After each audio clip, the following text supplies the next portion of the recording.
네, 오늘 이 요한복음 말씀 통하여서 일어나 내 자리를 치우고 살라 라는 제목으로 하나님 말씀 함께 나누도록 하겠습니다. 우리 가정에 계신 분들 또 생활관에 있는 우리 전우들과 함께 인사하시죠. 샬롬. 네, 주님의 은혜가 함께 하시길 소망합니다. 네, 샬롬. 주님의 평화를 빕니다. 네, 가정에서 우리 생활관에서 함께 예배하는 우리 귀한 우리 비승 가족 여러분들 이렇게 비대면으로 예배를 진행하게 되어서 참 안타깝기도 하고 또 죄송하기도 하고 그렇습니다. 확진자가 뭐 최대 60만이 넘게까지도 나왔고요. 우리 부대나 우리 아파트, 뭐 학교나 어린이집 뭐 많이들 나오면서 참 조심한다고 해도 언젠가는 정말 남의 일이 아닐 수 있겠다 이런 걱정들을 모두가 했습니다. 저도 했고요. 안타깝게도 지난 금요일에 저희 가정에도 이제 저희 사모님이 확진이 되어서 격리 가운데 있습니다. 뭐 우크라이나 전쟁으로 군인뿐만 아니라 민간인 아이들이 죽어가고 있고요. 또 코로나로 인하여서 지금까지 전 세계의 사망자가 600만이 넘는다고 합니다. 전쟁으로 또 분쟁으로 수많은 이들이 죽어가기도 합니다. 오늘도 뭐 코로나로 인해서 30만이 넘게 확진이 나기도 하고요. 이런 상황 속에서 정말 이 어마어마한 숫자들 매일매일 확인하게 됩니다. 그런데 아내가 확진이 된 뒤에 이런 이야기를 했어요. 금요일 날 이제 확진자가 33만 명이 넘게 나왔는데 그 가운데 한 명이 바로 나겠구나 이런 이야기를 하는 겁니다. 그러면서 이런 생각을 했습니다. 우리는 보통 숫자에 민감했거든요. 하루에 코로나로 몇 명이 확진되었는가, 사망자는 몇 명인가, 또 부대에는 몇 명이 확진되었고 몇 명의 전우들이 격리되어 있는가, 또 전쟁의 소식을 들으면서 전장터에서 사망자가 몇 명인가, 또 러시아군의 어떤 전사자, 또 우크라이나 전사자, 뭐 저는 그런 것들이 관심이 갔었어요. 그러면서 코로나로 인해서 뭐 50만이 넘게 확진될 때는 깜짝 놀라기도 하고요. 정점을 찍고 내려오고는 있는 걸까? 뭐 그런데 이런 생각도 해보는 거죠. 숫자가 많이 나오면 깜짝 놀라고 두렵고 또 숫자가 뭐 좀 적게 나오면 뭐 한 1,000만 명 나오면 1,000명 나오면 좀 괜찮을까요? 네. 뭐 숫자에 따라 좀 민감하게 이렇게 반응했던 바로 얼마 전까지 저의 심정이었는데 근데 이 확진과 격리 상황을 경험하게 되면서 이것이 또 우리 가정의 일이 되면서 이 숫자가 중요하지 않다라는 생각이 드는 겁니다. 많은 이들이 이미 벌써 코로나로 인해서 사랑하는 가족을 만나지도 못한 채 떠나보내는 사람들도 있고요. 또 극심한 고통 가운데 밤새 눈물 지으면서 그렇게 자녀들 위해서 기도하는 우리 귀한 집사님들의 소식도 함께 접하면서요. 또 코로나로 치료받아야 될 치료를 병상이 없어서 치료받지 못하는 우리 부모님들의 소식을 들으면서 발을 동동 구르는 우리 집사님들의 모습들을 보면서 정말 이런 일들이 우리 사랑하는 비승 가족들에게 또 제 사랑하는 가족에게 벌어지니 더 이상 숫자가 무슨 의미가 있는가라는 생각이 드는 것이죠. 1,000명이면 괜찮고 50만이면 큰일 날 일이고 고통받는 그 사람에게는 숫자의 많고 적음이 중요하지 않다라는 생각을 하게 됩니다. 한 사람 한 사람이 존귀하고 한 사람 한 사람이 소중하고 주님께서는 그 한 사람 한 사람을 소중히 여기실 텐데 우리 인간의 정말 욕심과 죄악이 이런 안타까운 일들을 벌이고 있구나. 확진 소식에 저희 가족끼리도 가정에서 마스크를 이제 벗지 못하는 일이 벌어지게 되었죠.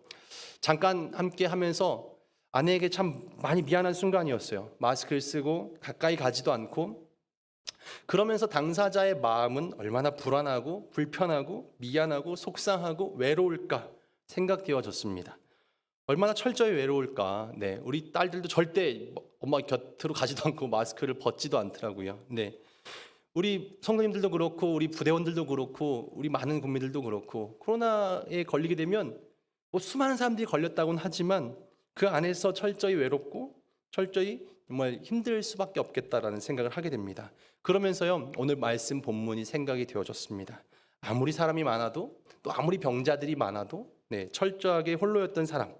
오늘 우리는 함께 요한복음 5장의 말씀 가운데서 육체도 병들었고 또 마음도 병든 한 사람을 보게 됩니다. 예수님은 그 사람을 찾아갔습니다. 그는 예루살렘 성 양문이라는 그 문 곁에 베데스다 연못에 있었습니다. 양문이란 그 주님께 제사 드릴 때 그런 쓰여질 양들, 그 양이 지나가는 그 양을 나르는 그런 문입니다. 보통 사람이 다니는 길이 아니라 양들이 지나가는 문이다. 그래서 양문입니다. 그리고 그 곁에는 베데스다라는 연못이 있습니다. 베데스다 연못이 왜 그 양문 곁에 필요할까요? 주님께 드려질 양은 깨끗하게 씻겨져야 되기 때문에 그 연못에서 양을 씻는 것이죠. 그렇다면 그 물은 깨끗할 리 없습니다. 양을 씻는데 양의 더러운 오물이라든지 먼지라든지 털이라든지 그런 게 분명히 많이 있었겠죠. 물론 흘러가는 물이니 깨끗할 수도 있었겠지만 제 생각에는 전혀 깨끗할 리 없습니다. 그런데 그 베데스다 연못에 수많은 사람들이 모여 있습니다.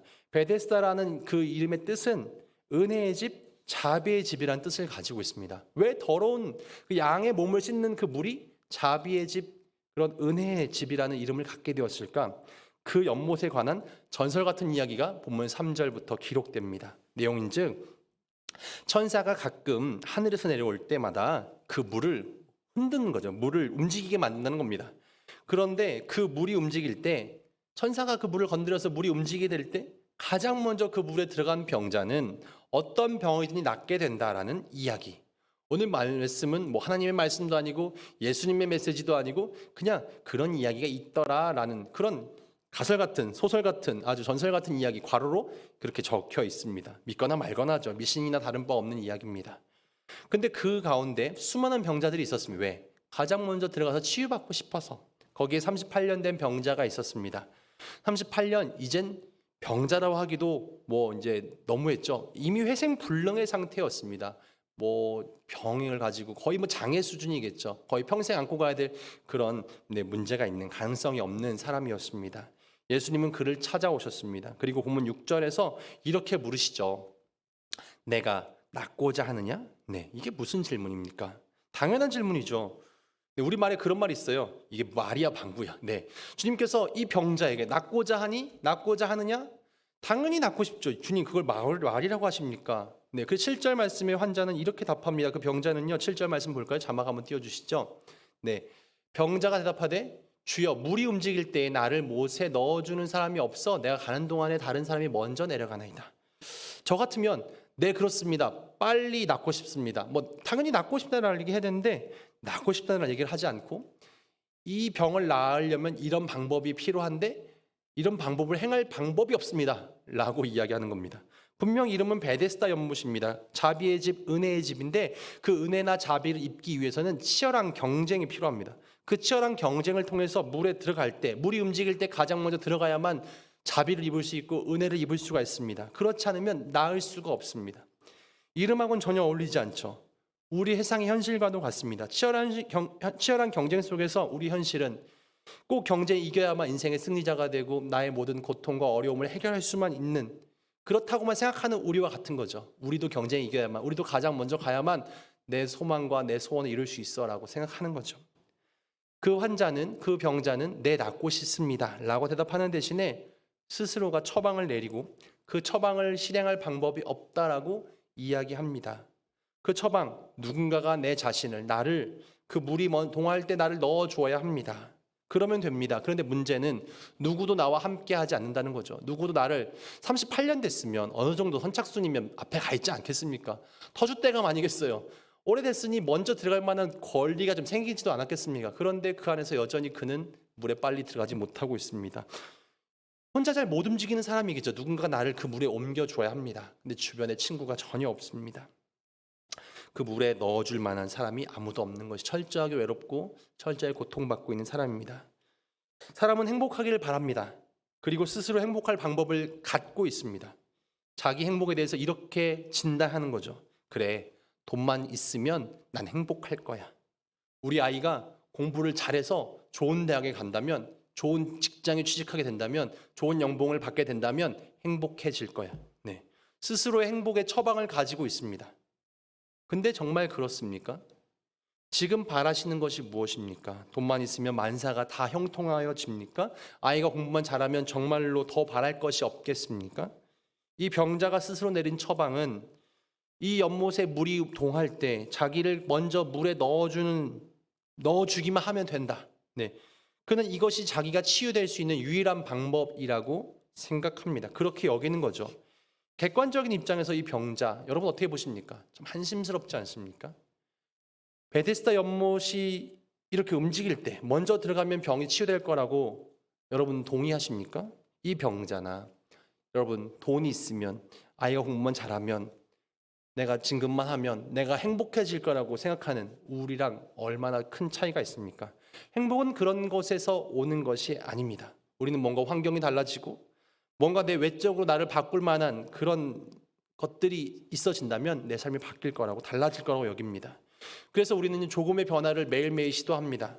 옷 색깔도 바꿔보고요, 신발도 바꿔보고요, 더 나아가서 뭐 어떤 사람은 집도 바꿔보기도 하고요. 정말 우리는 그렇지 않지만 뭐 남편과 아내를 바꾸는 사람도 있어요. 그런데 그렇게 바뀌어도 자신의 행복은 바뀌어지지 않습니다. 왜냐하면 내 자신이 바뀌지 않기 때문에 그렇습니다.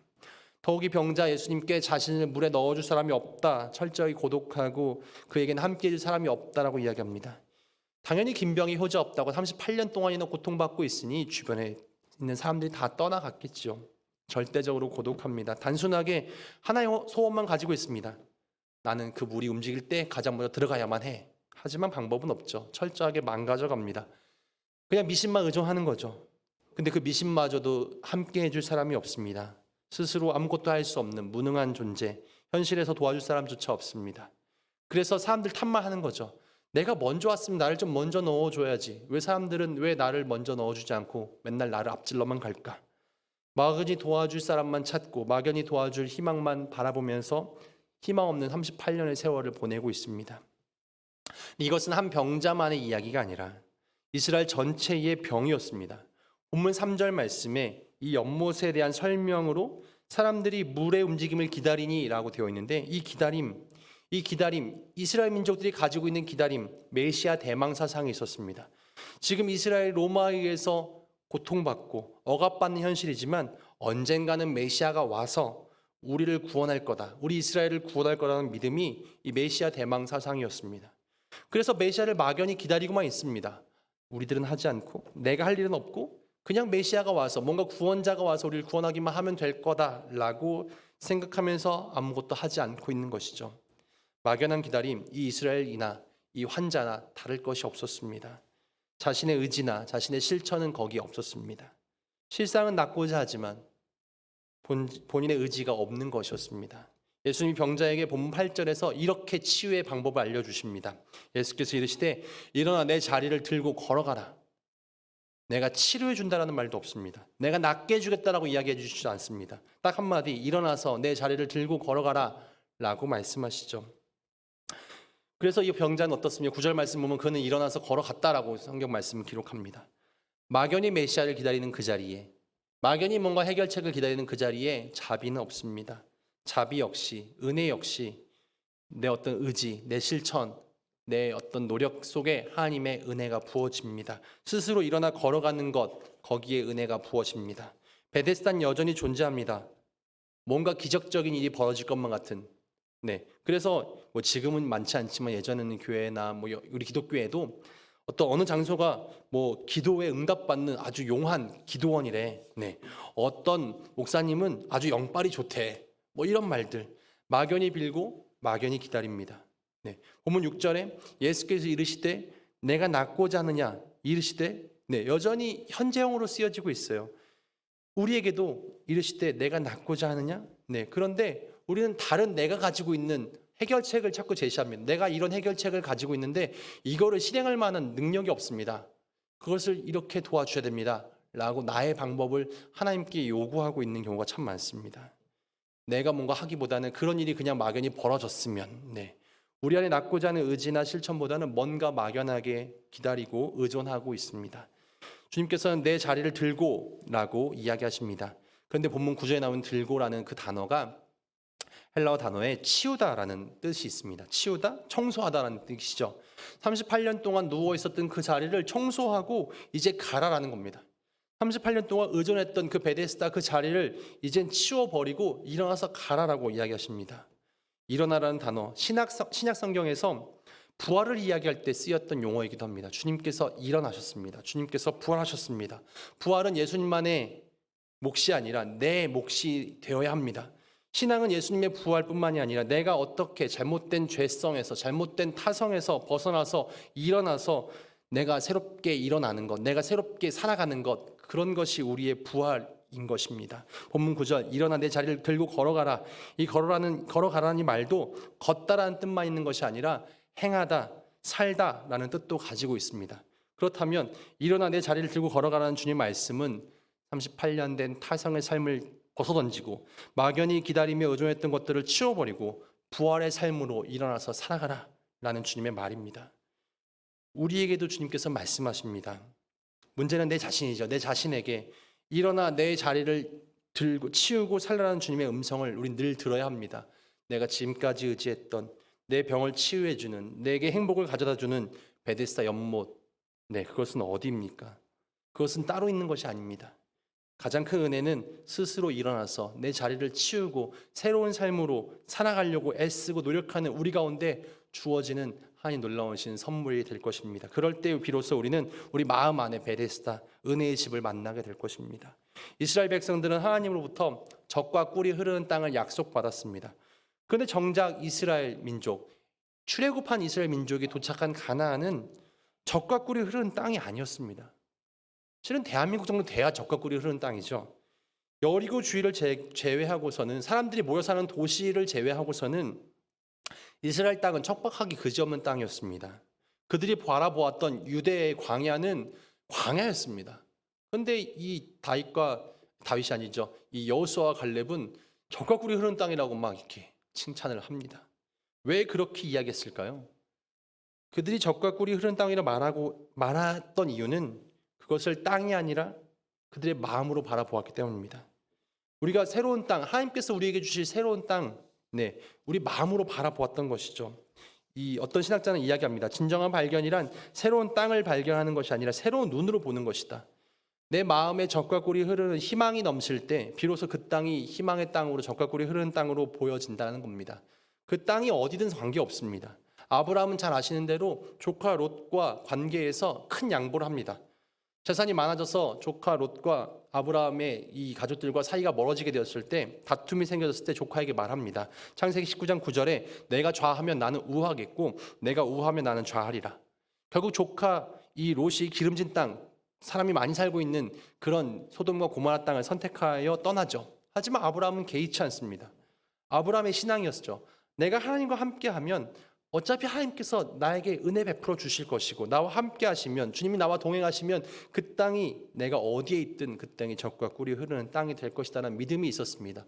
육안으로 보는 것이 아니라 영적인 눈을 가지고 그렇게 바라보았던 것이죠. 내 삶이 더욱더 성숙해지고 내가 더욱더 하나님의 음성을 믿는 사람이라면 우리는 영적인 눈을 가지고 세상을 바라보아야 합니다. 부활의 음성을 듣는 거죠.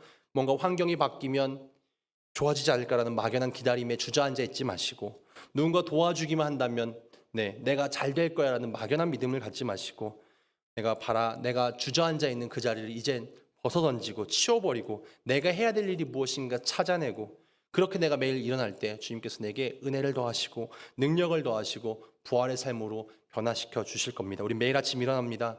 실은 저는 매일매일 부활을 생각합니다. 자면 저는 꿈도 꾸지 않는 것 같아요. 자면 우리 아이가 울 때도 잘 들리지 않습니다. 그것 때문에 저희 아내가 매우 서운해 하는데요. 실은 거의 죽은 것 같이 잡니다.